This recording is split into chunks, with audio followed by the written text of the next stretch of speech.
Sambuddhassa. Namo tassa bhagavato arahato samma sambuddhassa. Namo tassa bhagavato arahato samma sambuddhassa. Buddhang dhammang sanghang sangam.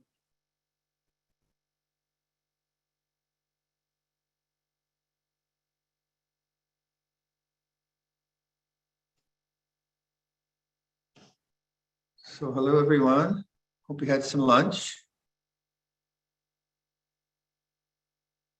Before I kind of launch forth, does anyone have any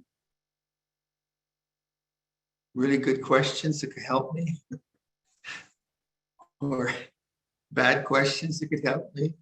Burning issues or simmering issues or things you don't understand about life in the universe or Buddhism or... Luang Por, Sherry Watson has a question. Okay, that might get me going. Sherry, that would be interesting. Sherry, there you are. Yeah, please. Unmute yourself. There you go. It wouldn't let me for a minute. So this may be too intellectual a question. Yes. Something that's been nagging at me. And since you raised the idea of exploring consciousness this morning, it's related to that. Right. I'm going to ask. So the way I understand it is that consciousness exists unendingly. It's awareness that has no end.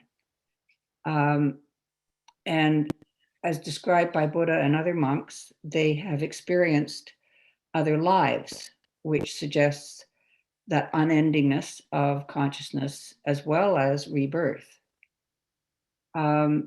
So based on that, are there reports from such people about experiencing life as non-humans? Because we have learned more and more that other creatures are sentient beings and have feelings and thoughts. So is that related to it? The other question that keeps coming up is in the Metta Sutta, there's that line of about the born and the unborn. May all beings be at peace. And so not related to the recent events is Buddhism Pro-Life. Pro-life. Because it's the unborn. And so if consciousness exists unendingly, is there that link there, as well as to the precept to not kill other living things? So it's all wrapped up in that kind of thing. And as I say, it's a bit intellectual perhaps, but it keeps nagging at me. Yeah, it's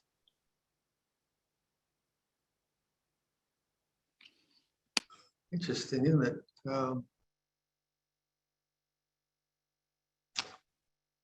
Well, first of all, the animal question or other forms of sentience, I've never met folks who actually have convinced me they have past life experiences. So I'm a sort of skeptical people tell me that, and yet I do believe that exists, but I've never had that myself.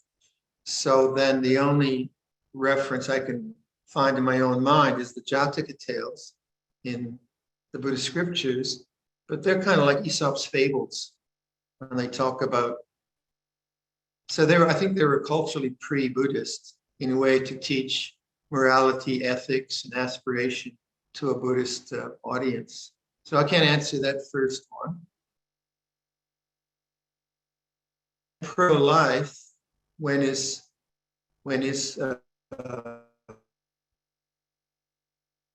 consciousness manifest in a physical form? That I don't know either. So I would say one has to go to the reason the Buddha talked about the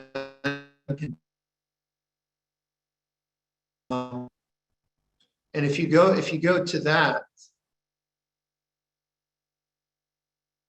go to his teaching that there is suffering and that there is an end to suffering, right? And I teach the end of suffering. So if you take that, that's the question the Buddha's answering. And the Buddha's teaching isn't that.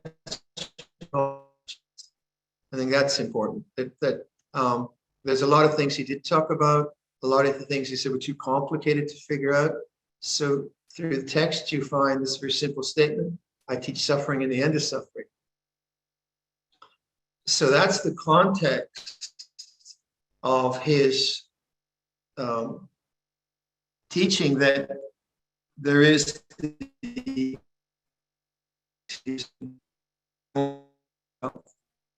full screen.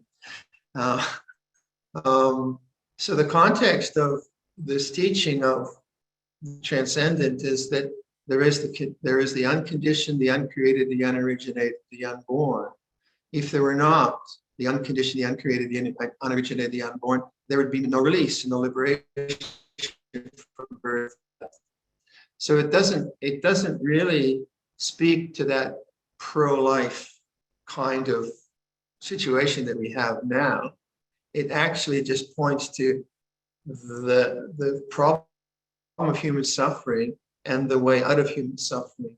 And it's not a trivial kind of way out of suffering. It's not just like a better emotional balance or a more perfected personality, which then he realized. But where the question comes up in terms of abortion and that in Buddhist ethics is where, when a being is born, where is consciousness there? Because the first precept is about killing sentient beings. And personally, I don't know. And if people ask me those questions, I say, I don't know. That's not my territory. But I can speak to your suffering, and I can speak to how you are suffering and how you might be able, I might be able to help you deal with your suffering. So I have to be very careful as a monk, because if I were to encourage a woman to have abortion and she had to terminate the pregnancy, then I could commit an offense of disrobing. I'd have to disrobe. So there's a very, very serious consequence for a monk saying, yeah, that's okay, go for it. And if the woman then went for it on the monk's recommendation, that would be very, very serious. So, and yet I don't want to take a position on what a woman should do or not do. All the complications of this is just too difficult for me to make a statement. So there isn't really a kind of one statement covers all situation around that. But you know, your reference to the sort of unendingness of consciousness is a kind of conceptual consideration of what life is and so on. But this is much more experiential entry into deep silence, which is a spiritual home, and deep love, I would say. And then these other questions are just the difficult questions of human birth. And I'm just baffled. I don't know what to say. So I just try to actually not say anything. And so I just recommend, well, why don't you go to someone who has more information and is more understands your situation, so on and so forth. So my reading of Buddhism is that it first of all, again, it doesn't answer all questions. That's not its brief, or it answers one question: suffering and the end of suffering. And again, the end of suffering is not trivial. It's not like, oh, I got rid of my toothache. It's profoundly silent and takes quite a lot of work to realize that. So that's where that language is coming from. And then in terms of rebirth, it's in the texts and all of that. And I kind of, I'm on board for that philosophy, but it's not important for me. What's important is the deep silence of the mind. So if you told me there is no rebirth, I said, great, good on you. you told me, I'm going to be reborn as a rabbit, I said, yeah, maybe. I'm not really that fussed about those things, because they're still speculative. But what is non-speculative to me is that when I suffer, I want to get out of the suffering.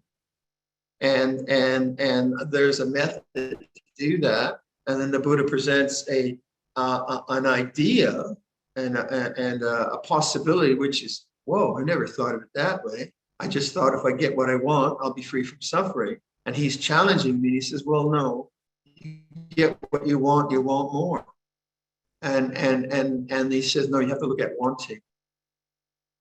That's where he comes from.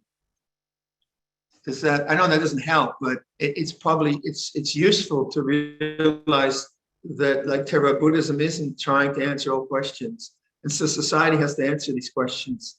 We have to figure these things out ourselves through, our compassion, our dialogue.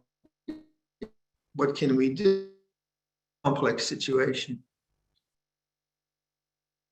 All right.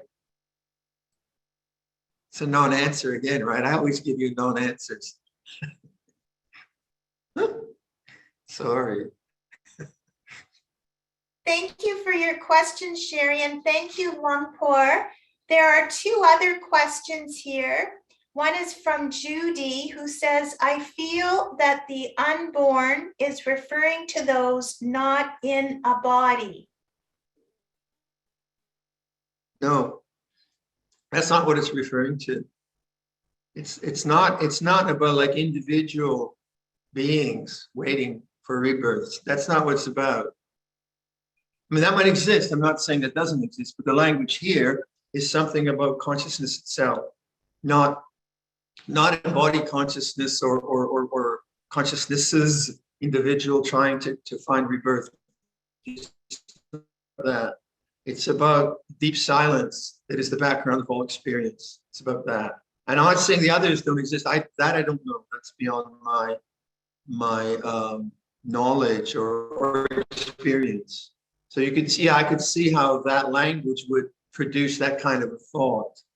But in terms of the Metta Sutta, sure, the unborn is about those kinds of ideas. But in terms of the transcendent, there's the unconditioned, the uncreated, the unborn. So maybe that's where it's confusing. I'm just kind of thinking this through now. So in the Metta Sutta, we're saying to the unborn and the born. Okay, so I could see how that reference would you'd pick it up that way. But my reading of this particular sutta, there is the unconditioned, the uncreated, the unborn, is not really about that aspect of rebirth. It's about the present moment right here and now, what we're missing by being caught up in sense experience and not turning back into awareness. So I could I'm just thinking this through, right? So forgive me. I'm just kind of parsing it in my own head. So I could see how, yes, in that Metta Sutta instance, you could perceive that as beings not yet born. And so the whole cosmology of other realms of consciousness and beings waiting to be reborn. But again, to be truthful, I've never been terribly interested in that. And I've never been I'm pretty uneducated on that kind of language. I figure whatever it is, it'll take care of itself. So the language of the unborn for me is like here and now, what is not born.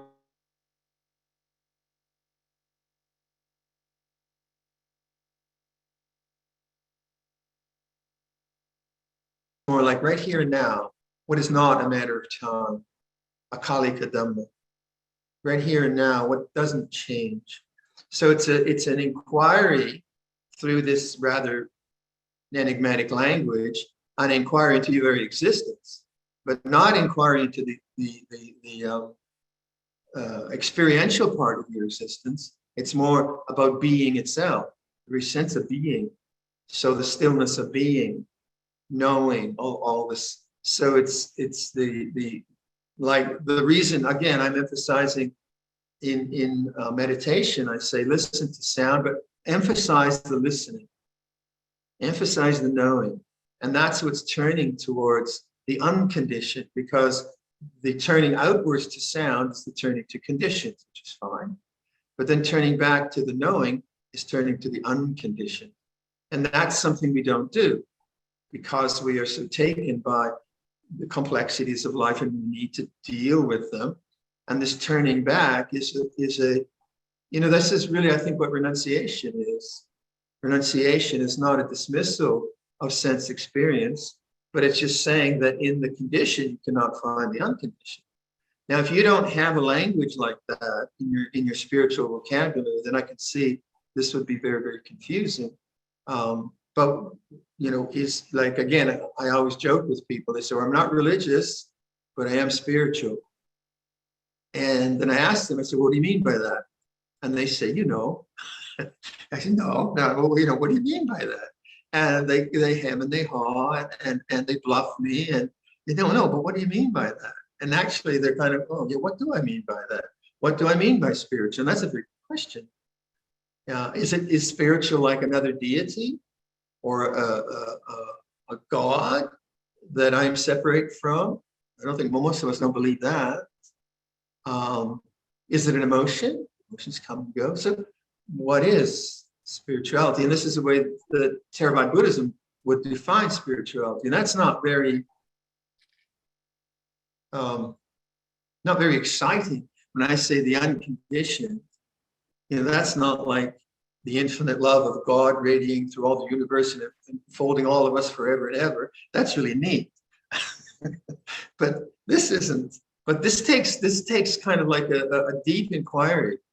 Like, what does he mean by unconditioned? Which stops your mind. It's about the present moment. Now, all authentic spirituality talks about the present moment. I think that's obvious.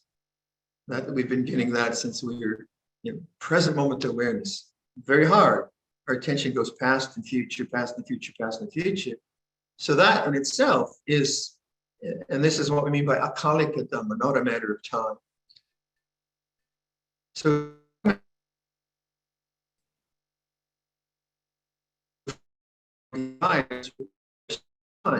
or to get rid of the things I don't want requires time. This is not a matter of time. So then you're asked to really come to the purity of the present moment, which is hard to do. And hence we have meditation. And then in the purity of the present moment, if you're emphasizing awareness, consciousness, or knowing, whatever language you like to use, you're emphasizing that, then that movement inwards, as it were, rather than outwards, takes you to deeper and deeper silence, which is timeless, which is not a matter of time. It's not something you're getting later. It's something you're noticing here now, here now, here now. We say, akalika dhamma ehipasiko, come and see for yourself here and now. And all of us know how difficult it is actually to not be proliferating about the past and future. So it's not an easy journey. It's not, by no means. It takes some work. Preliminary work is just sorting out our emotions, right? Just kind of getting through the greed and the self-disparagement and the resentments. A lot of us just are hanging with that for 20 years. And all of that, but is that all it is? Is it just sort of emotional clearing away? No, there's something more deep. But that lays the foundation for stillness, for presence, for being, something that you can move into. If the emotions are very powerfully compelling, it's very hard to do. You have to address those. So if someone, as I've been saying, if someone comes back from the front lines of the Ukraine-Russian war, whether they're Russian or Ukrainian, they're all going to have PTSD, right? And it's pretty hard for them. They're going to be dealing with terror and memory and all our stuff. And we have to help them as we help ourselves deal with that. But that is a psychological necessity and good psychology, and a heart which is open with compassion and has dealt with fears and angers that we all have, has managed to process those so that those are no longer so intrusive. That creates a foundation for this other kind of investigation. So that would be an aspect of samadhi, where the emotions are functioning more from love and compassion rather than from greed, hatred, and delusion. But then what? Then what? Well, there is this enigmatic teachings. There is the uncreated, the unborn, or the island, the deathless, the refuge. Tisarana is a refuge. And then they have peace. And that we can understand. I think peace we can get a hold of, but peace not so you're not intruded by anyone, and you've got your own little space, and there's hammers working outside. Not that peace. That's circumstantial. Oh, she's all right. This isn't circumstantial. It's behind all circumstances. It's the quietness of knowing, and so peace, stillness, knowing is unconditioned, uncreated, unoriginated, unborn. Marian, you have a question? Yes. Thank you. It's good to see you again. Good to see you, Marian. My question is, sense as if there's a kind of a net going over me and kind of vibrating, like holding me. So I say, okay, what are you about? And the answer is, oh, I'm about fear, and I'm here. And so I say, okay, so this is what fear or worry or whatever feels like. And then it says, yeah, what are you going to do about it? And so I just am kind of paralyzed at that point, because I say, well, I'm not going to do anything about it. I'm just going to try to get to know you or whatever. And it doesn't get me very far, because it still is there. And so then I can be awake. I can say, okay, I'm going to do lying meditation. I like, do whatever, like you've taught us. It still says, I'm here. So it's kind of, I'd like some guidance about how, because it's again, not wanting it. And I know it's about not wanting it, but I can't seem to get past that. Well, you diagnosed it perfectly, but also it's very human, isn't it? It's something so unpleasant as fear. It's pretty hard to say, yeah, come on in, stay for the rest of my life. And that's what you have to do. You have to say to yourself, okay, if my emotional system wants to produce fear, fine. It can be here for the next whatever years we've got left. That's a hard statement. But that's the statement of sincere acceptance. Whereas the other is a kind of negotiation, right? Like, oh, hello, friend, get out of here. Or I see you, fear. I know what you are, drop dead. In the background, there isn't like welcoming acceptance. So I would say you have to emphasize the awareness rather than the object of awareness. Because it's such a powerful condition. But go back to those exercises of neutrality with sound. Get a hold of, as opposed to sound. Move between the kind of ordinary sense bases. There's sound, there's body, there's sound, there's body, and really get a feeling for awareness being actually unchanging. So then when you lie down and fear comes, then, oh no, it's awareness. It's about the awareness, the knowing. So the way we traditionally do that is we watch it as a changing vibration. We're curious about the knowing itself. Does the knowing change? Is the knowing afraid, or does the knowing no fear? I don't know what kind of line, but it is a kind of inquiry. But again, the inquiry is always going to be tainted with a desire to get rid of. It's very hard. You think you've got it sussed, and you do intellectually, but viscerally, obviously, we're built to have. Well, we're built not to have fear. We're kind of, the desire system is to protect ourselves and whatever the fears bring up. But in this case, there's nothing to protect. It's just the psychology of the mind. But you've got a lot of insight around this. So if you put, I would suggest play around with the two sense, the neutrality of it. So you really get a sense of the knowing. And then when the fear comes, say, oh, now is the knowing, rather than, oh no, here's the fear. Because that's what happens, doesn't it? As soon as, oh God, there it is again. Oh yes, welcome. But already there's been a rejection of it. And that's hard, but because now you have a lot more insight around this than you did 2 years ago, right? Yeah. A lot more understanding, a lot more bodily feeling. And that's all the work of wisdom. The work of wisdom is kind of getting more and more objective to the nature of fear. And you keep having more and more subtle sensitivity around this particularly difficult formation. So whatever you're doing, persist in that kind of inquiry, because it is working. And then, like, I don't know, a lot of people, when they have some powerful emotion coming through when they're trying to fall asleep, then there's the fear of not falling asleep. Sometimes that comes up too, that compounds the problem. So just give yourself permission to sleep whenever. But it could be a very long with these kinds of energies. But imagine if this manifestation now is liberating from fear, rather than it being an imposition on you that's negative. What if you imagine it, okay, the arising of fear is also the ceasing of fear, because if it arises, it has a chance to go away from the mind. If you can put that kind of a spin on it, that is very, very helpful. So you want to get to the welcoming, as opposed, like if you were just in the narratives of fear, then I would say to you, don't go there. But you're not in the narratives of fear. You are now in a much more objective space of knowing fear as a sankhara, an object that comes and goes. So you're in a much better, you're in a position of wisdom now.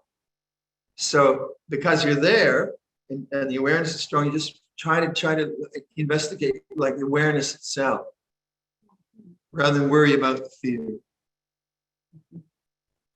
Thank you. Okay, Miriam. Thank you, Luang Por. There's a question from Jian Cheng. Hi, Ajahn. It's very nice to meet you. Good afternoon. Nice to meet you. I have two questions, and the first one is about keeping awareness in everyday life. I wonder, when you give a Dhamma talk or when you answer questions, are you meditating at the same time? Is it too much to ask the mind? No. Well, I don't.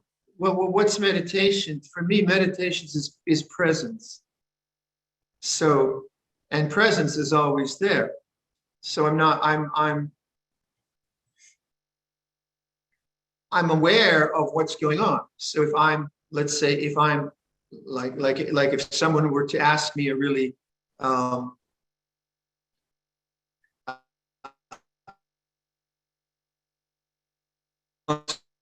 bunch of bald-headed twits or something like that.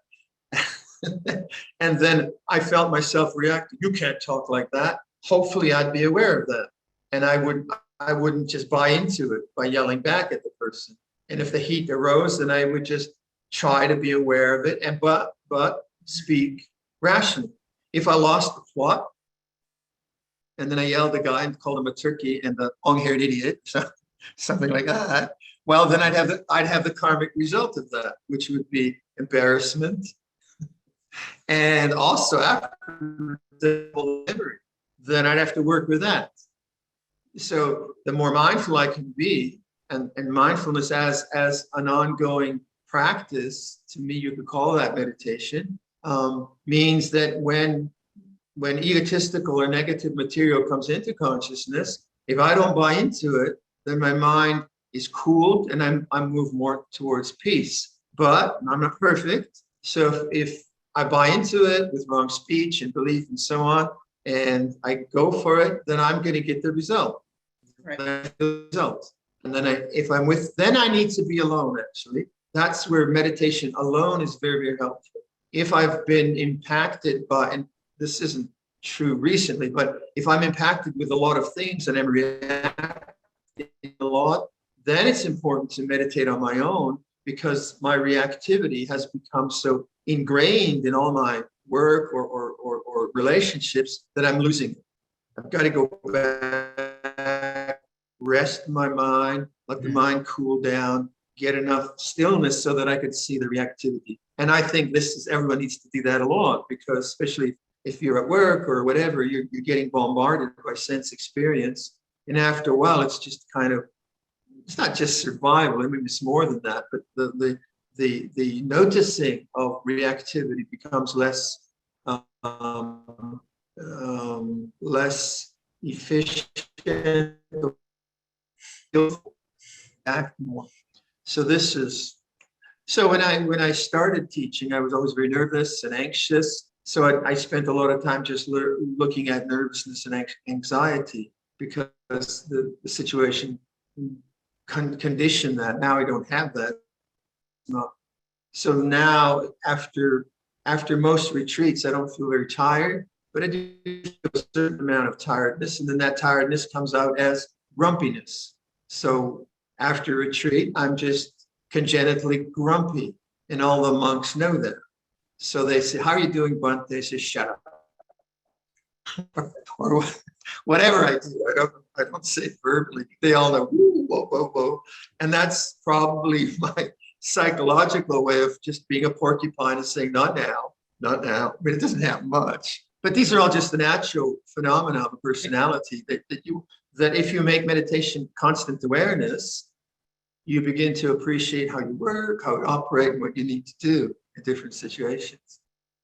I guess so. There are times when we can ignore whatever thoughts that come to our mind, and there are times when we need to evaluate and keep watch on what are the. You need to keep watch all the time, but some things you're really good at, you don't buy into it. You don't go there. Some things you buy into, that's when you need to step back. Why am I so caught up with this? And does it take? I guess it comes with practice, but I find that to keep watch on the mind, it takes energy. When you're using the mind to do other activities like walking or cooking or talking to someone, and you try to keep watch on the mind at the same time, it's like multitasking. It really is.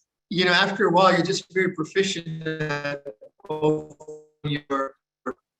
the way you're interacting with life, and also your underlying tendencies, because your underlying tendencies are actually very, they're not that many. They're either fear, aversion, resent, it's very, very few.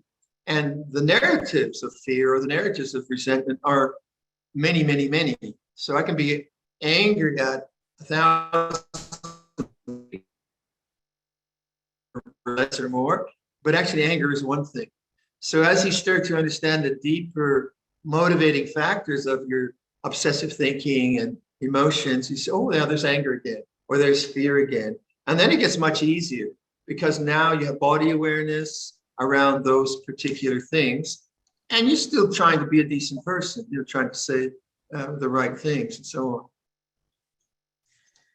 Thank you. And I have one last question. It's more of a personal question for you. I just wonder, what made you decide to become a monk? I know it's probably a while ago, but I just want to know if there was some kind of spiritual calling, or was it that you became interested, you want to give it a shot, and you decided to commit to this path? Well, it was,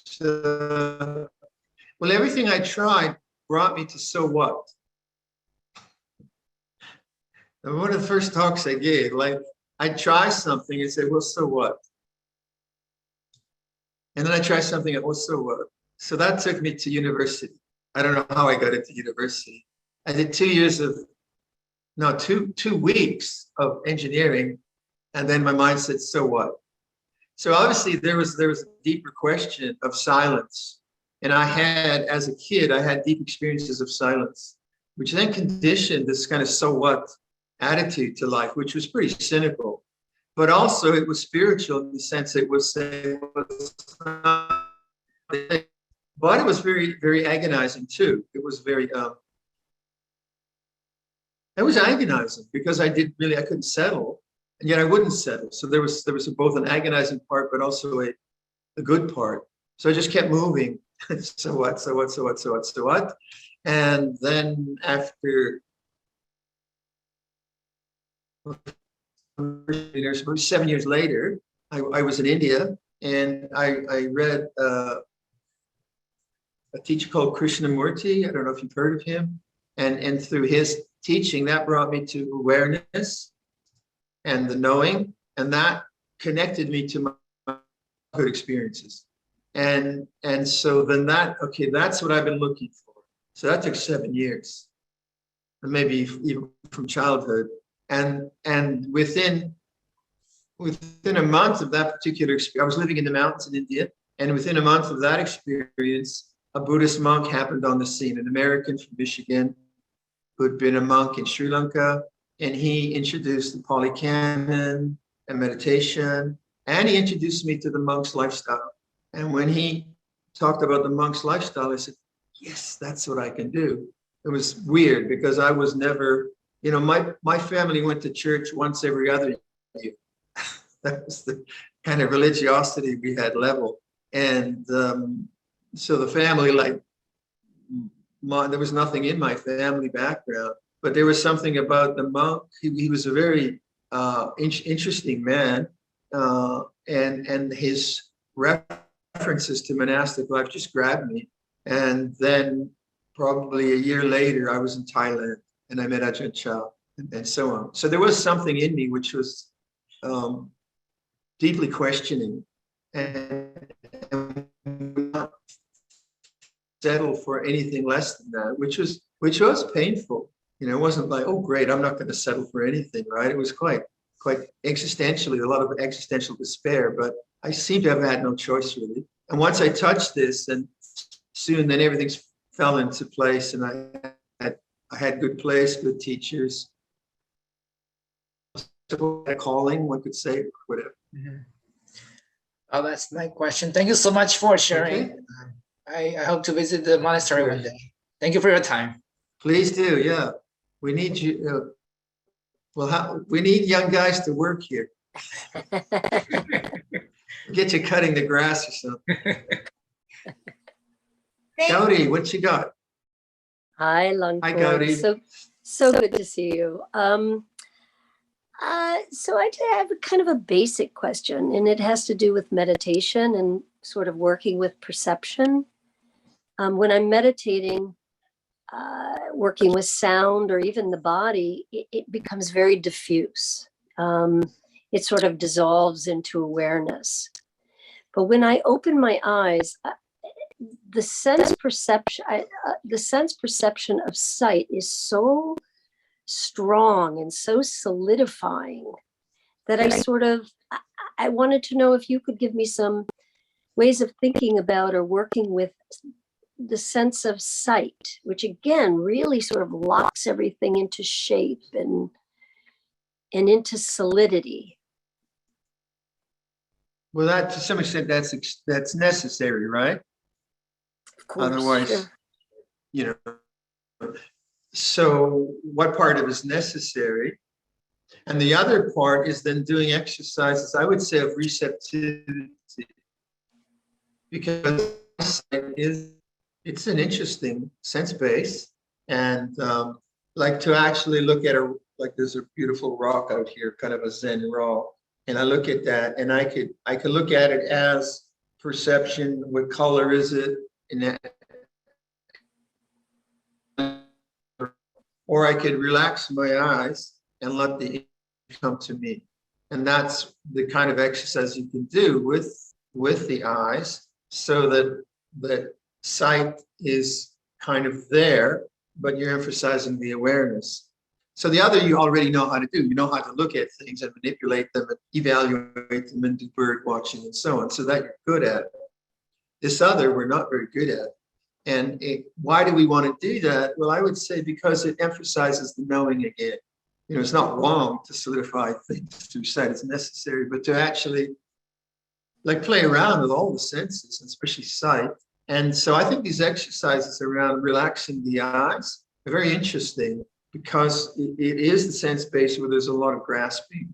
So when you say, like, we have like maples and pines out there. So when I look at the leaf, I look at the leaf, that's a maple. And then I think that's an oak. Then I'm using sight in figuring out what's out there. But then when I let go and I relax my eyes and just like visual imagery to come to me, that brings me to the stillness of being. And that's where I think you want to train, in remembering the stillness of being in all the senses. So then you're operating in a sense realm, and you have to be proficient at that. But also you're remembering your real home, which is the stillness of being. And if you remember your real home a lot, like every morning in meditation, then that's going to be your touchstone, your place of remembering where peace really lies. So if the visual image or the sound or the emotional content is disturbing, you know how to come to the stillness of being, because you've exercised awareness, really contemplated awareness vis-a-vis all sense basings. This is especially true of emotions. So, the emotions come up and they're threatening. But if you just remember, oh yeah, but there's the stillness of knowing, stillness of being, the more you exercise that, the more you have both confidence in dealing with negative things. And it also begins to really, like, when you open your mind to things and you wait, then the heart chakra opens too, just naturally, because you're not contracted in that emptiness. Naturally has a resonance in it. And that gives you a lot of confidence in dealing with the world. That gives you a lot of competence in dealing with the world the best you can. So make it, like, rather than just being sight, make it that broader exercise of stillness of being with sight. So that you're coming back to a constant, whether it's knowing emotions, knowing bodily pain, knowing conflicts with people. So if you have a conflict with a neighbor and then you walk away from it, and then your mind starts creating, what am I going to say? I have to say something. No, I won't say anything. Yes, I will. The mind starts to do that. Then you say, oh, this is what confusion feels like, stillness of being. And then you get tremendous confidence. You still deal with it, but you're coming back to that. That's where you can find confidence. You can't find confidence in intellect. You can on a kind of mathematical, functional level, but not on an emotional level, because emotions are really, they come and go in different ways. Does that sort of? Yeah, and I sort of get that. I think there's an interim step I sometimes do, which is, I can look at an object and say, that's a tree. But I also can diffuse, sure. Maybe the first step is to feel the beauty of that. And where we are here in North Carolina, I mean, everywhere I look, there's just beauty rather than the specific object. And I know you talk about beauty a lot. So maybe beauty has a way of bringing joy, and then joy is not egotistical. So which we call mudita in the Pali. So touch that a lot.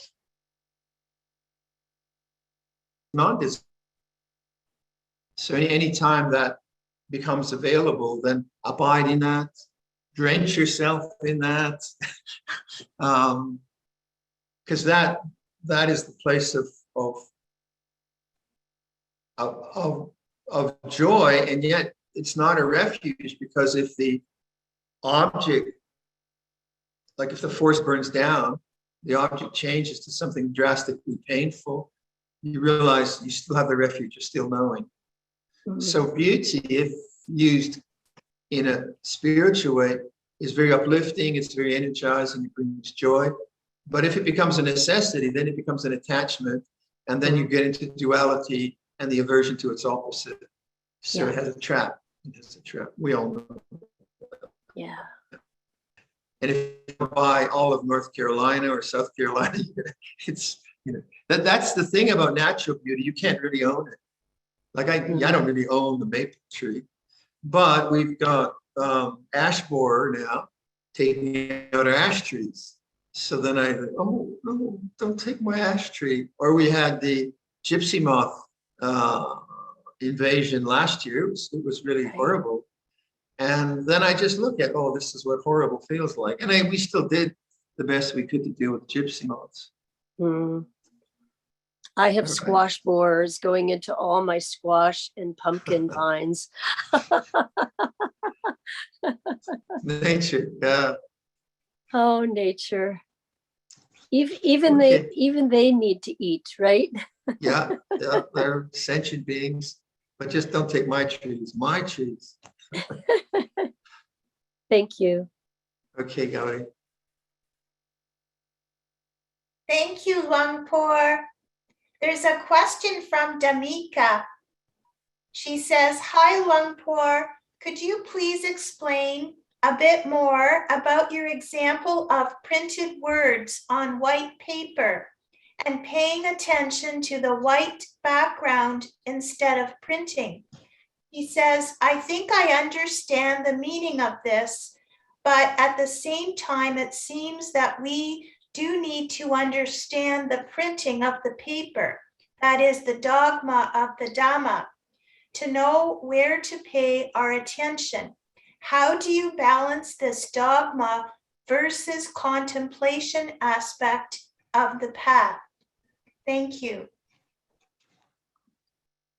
Good question. So here it is, Exhibit A, upside down.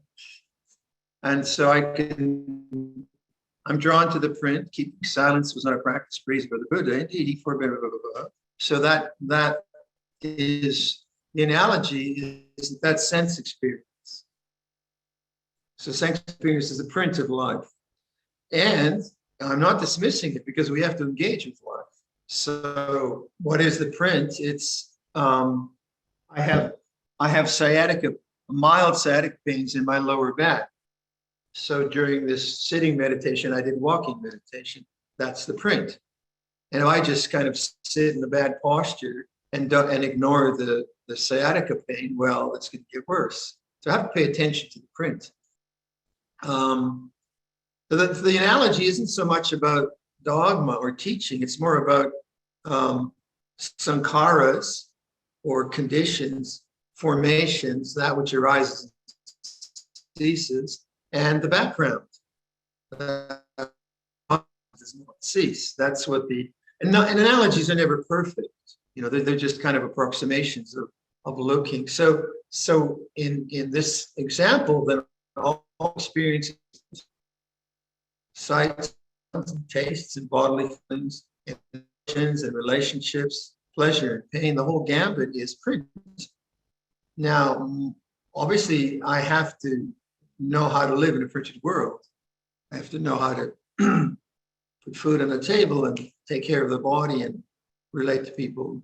But is that all there is? Is that all we have? Is it just one experience after another experience? Or is there something that we're missing? And the Buddhist, from my sense of the Buddhist teaching, yeah, you're missing something. You're missing the background, the white page.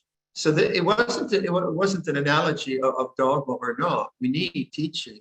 We need intellect. We need to understand the truths. But it's more a deeper model to the condition, the uncreated, the unoriginated, the unborn, the deathless. And so that analogy is one, hopefully, that you know, I look in this room right now and I see obviously the most obvious thing is the screen and your faces. And then I have the books and the lights and so on.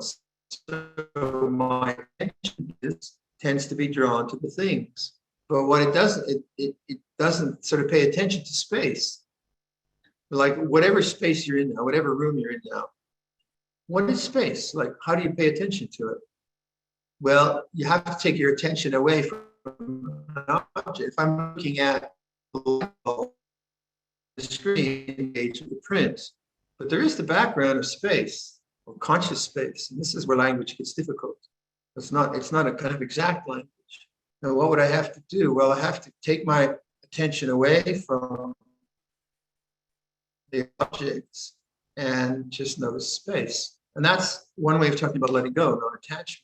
Now, desire, in terms of the dogma or the teaching of Buddhism, desire in this case is what always takes you into the print, into the experience, into the liking, into the dislike. And so it drives you to always do something or be something. And then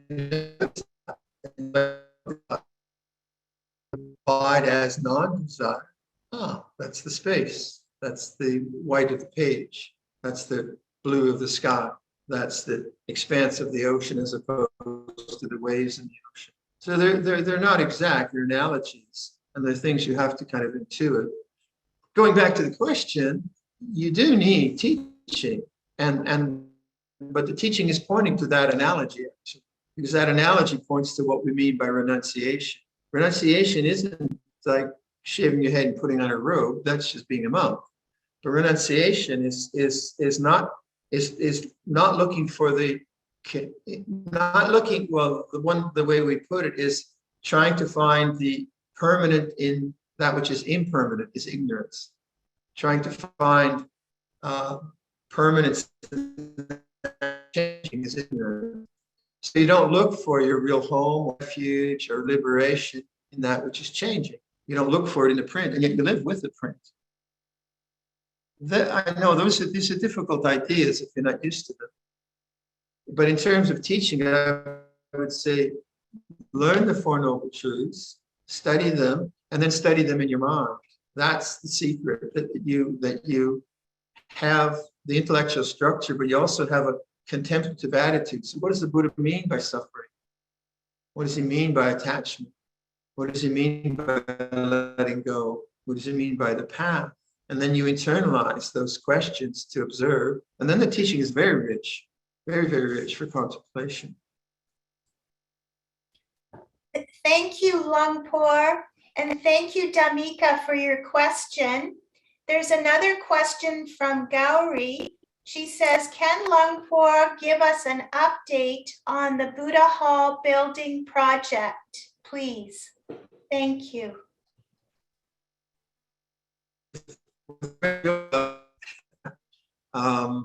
So some of you might know that we're building a meditation hall that is just in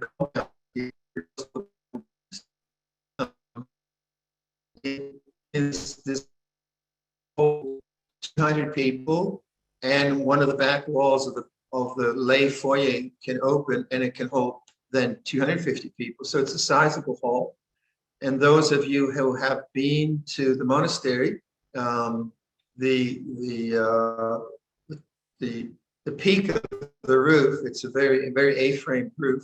The peak of the roof is higher than the brick house.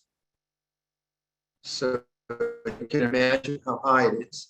It's a timber frame building, so post and beam, and it's an open ceiling, so it's a cathedral ceiling. So hopefully when you go into it, it'll just stop your mind and you'll get enlightened. And if not, you can meditate there. If you're enlightened too, we won't forbid you to go in.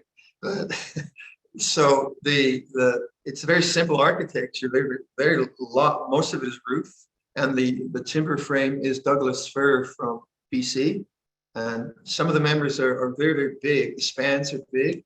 So normally we would have gotten pine from northern Quebec, but that wasn't big enough. So we had to go to BC and this is, I think, like third or fourth growth fir. So it's a commercial regenerating forest. And then there are adjoining buildings of toilets and reception areas and so on. So building work, they're pretty much, they finished they dug out they excavated the site, then they they filled it into a certain level, compacted it, then they did the footings, then they did the footing walls, and then they fill that in.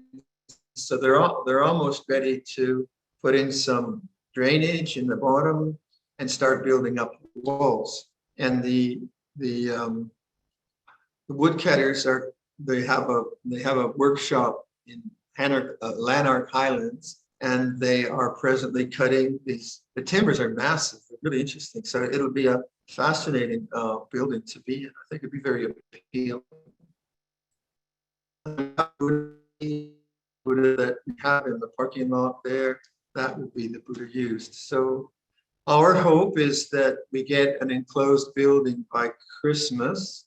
And enclosed means it's not ready for use, but it has heating in it. It has the windows and roof on, has the insulation, so none of our work gets damaged. So that's our sort of immediate deadline that we have to.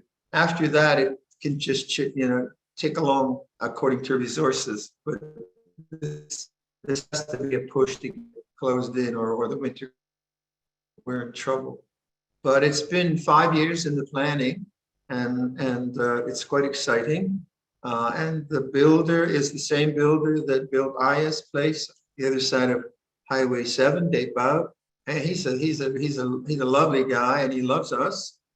And he and his wife are meditators, but I don't know, Gaudi, we have the standing Buddha,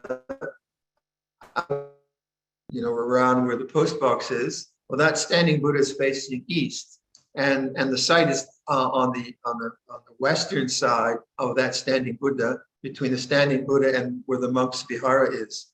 And Dave said, "Hey, can you guys turn that Buddha around?" So someone then said to us, "Oh, a Buddha can't face the west. That's the way." Turned it around. We thought, well, what the heck? So now this is the site, and Dave was very pleased with that.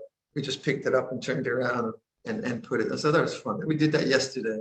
So it's a very inspiring project, obviously, and a lot of the contractors and Dave's builders, they're quite excited because it's sort of a once in a lifetime chance to build this kind of building. So the two of the carpenters, they've been trained in heritage carpentry, and they've done post and beam architecture and building, but never on this scale. It's always been little garages and entrances. So to have something on this scale to them is very, very kind of, again, once in a lifetime chance. So the quality of workmanship, I think, is going to be really, really excellent. It's going to be a real work of beauty and pride. So come on up, have a look. Excellent. Thank you, Luang Por.